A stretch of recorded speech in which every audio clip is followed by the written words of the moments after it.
सुगस UCO bank quarter to का pre analysis, इस पर आप लोगों की रिक्वेस्ट थी तो एक क्विक एनालिसिस यहां पर लेंगे कि क्या क्या पॉसिबिलिटी कंपनी के क्वार्टर टू में देखने को मिल सकती है। इसके साथ में यूको बैंक ने आज अपने क्वार्टर टू का डाटा भी पब्लिश किया है और बहुत सी चीजें आपको यहां पर मिलेंगी। वी आर NISM 7 सर्टिफाइड, तो सब्सक्राइब जरूर कर देना। शुरुआत करते हैं सबसे पहले आपके डाटा से। यहां पे आपके तीन कॉलम देखने वाले हैं। पहला आता है टोटल बिजनेस, टोटल एडवांसेस और टोटल डिपॉजिट्स। पहले तीन कॉलम आपको यहां पर समझना जरूरी है, बोथ क्वार्टर ऑन क्वार्टर और ईयर ऑन ईयर बेसिस पे। यहां 2024 का डाटा है और 2025 सितंबर का डाटा ये वाला है ईयर ऑन ईयर, और फिर ये आता है आपका क्वार्टर ऑन क्वार्टर बेसिस पर।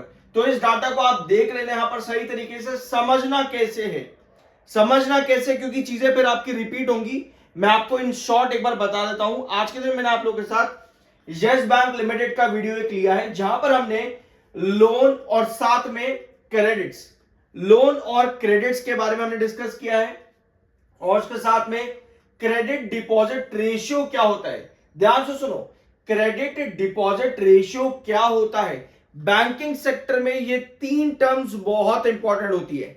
तो अगर आप इन तीन टर्म्स को सही तरीके से समझते हो तो आपका एनालिसिस और रिसर्च, यस बैंक लिमिटेड ने जो क्वार्टर टू का डाटा पब्लिश किया है वो भी एकदम सही निकलेगा। ऑल्दो मैंने आज के दिन आप लोगों के साथ पूरा डिस्कशन कर लिया है, जरूर देखना। और उसके साथ में ये पूरा डाटा आप वहां पर कंक्लूड कर लेना यूको बैंक का। आपको सब डिटेल वहां पर मिल जाएगी कि क्या क्या चीजें कंपनी ने आज के दिन अनाउंस करी हैं। ठीक है, तो अब आते हैं आपके प्री एनालिसिस पर। प्री एनालिसिस आप लोगों को पता ही होगा, अगर आप चैनल पर रेगुलर हो। हम कंपनी के पास्ट नंबर्स देखते हैं, उसके हिसाब से क्या कंपनी की पॉसिबिलिटी देखने को मिल सकती है कमिंग क्वार्टर में, उसको समझते हैं।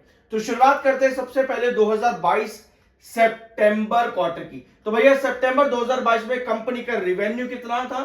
4185 करोड़ का, जो कि जून के कंपैरिजन में बहुत अच्छा है। ठीक है, बहुत अच्छा है, यानी कि सितंबर क्वार्टर कंपनी का अच्छा आता है इन कंपैरिजन विद जून। अब आते हैं 2023 में। तो भैया यहां पे कंपनी को टक्कर मिली है, जून 2023 में कंपनी को टक्कर मिली है सितंबर क्वार्टर को।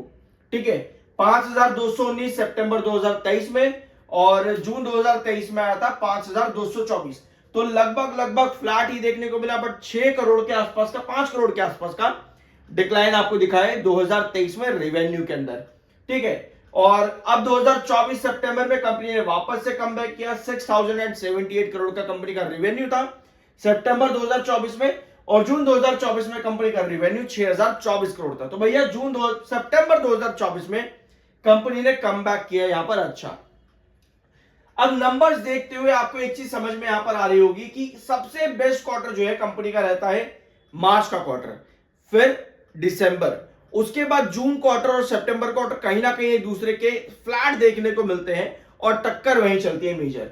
अब जून 2025 में कंपनी का रेवेन्यू आया है 6436 करोड़, जो कि जून के comparison year on year basis पर एक बहुत बड़ा इंप्रूवमेंट है। बट यही इंप्रूवमेंट भैया कंपनी ने मार्च में भी तो दिखाया है 6745 करोड़ का।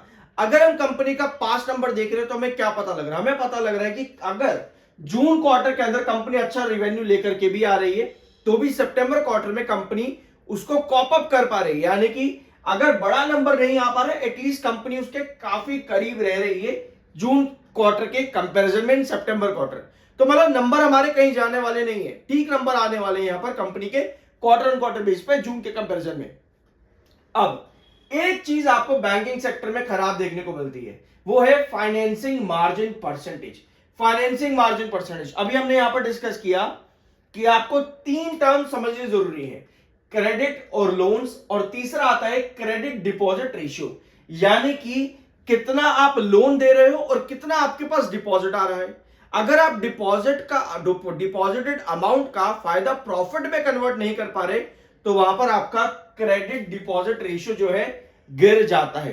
क्रेडिट डिपॉजिट रेशियो अगर आपका गिरता है तो ऐसे में आपके पास फाइनेंसिंग मार्जिन परसेंटेज भी नेगेटिव में आता है। यस बैंक लिमिटेड में भी हमने यही चीज डिस्कस करी थी, और आपका यूको बैंक में भी फाइनेंसिंग मार्जिन परसेंटेज नेगेटिव में ही है, ज्यादा नहीं, -1%। लेकिन इसके अलावा और जो आपकी चीज नेगेटिव में आती है वो है फाइनेंसिंग प्रॉफिट, क्योंकि इंटरेस्ट जो है अगर आप डिपॉजिट ज्यादा ले रहे हो, लोन्स आपके कम जा रहे हैं, लोन ज्यादा जाना भी इतना कोई अच्छा बात नहीं है, मतलब कि एक्सेस लोन देना भी अच्छी बात नहीं है, उससे एनपीए ज्यादा बढ़ने के चांसेस रहती है। बट अगर आपके डिपॉजिट्स इतने हैं और आप उतने लोन्स नहीं दे रहे हो, मतलब कि आप कहीं ना कहीं अपने प्रॉफिट्स को रिस्ट्रिक्ट कर रहे हो। बैंकिंग सेक्टर में ये चीजें बहुत कॉम्प्लिकेटेड होती है। अगर आप इकोनॉमिक्स के होगे तो आप बहुत अच्छे समझ पा रहे होगे, बताने की भी जरूरत नहीं पड़ेगी, आप समझ रहे होगे अपने आप ही। ठीक है, तो इसी वजह से कंपनी का इंटरेस्ट ज्यादा देखने को मिलता है, एक्सपेंसेस ज्यादा देखने को मिलते हैं, और फाइनेंसिंग प्रॉफिट और फाइनेंसिंग मार्जिन परसेंटेज कंपनी का नेगेटिव में आ जाता है। लेकिन अदर इनकम से कंपनी यहां पर भी अच्छा खासा पैसा जनरेट कर जाती है, जिसकी वजह से एट द एंड कंपनी की प्रॉफिटेबिलिटी आपको ज्यादा अच्छी देखने को मिलती है। 600 करोड़ का कंपनी का ऑन एवरेज प्रॉफिट रहता है।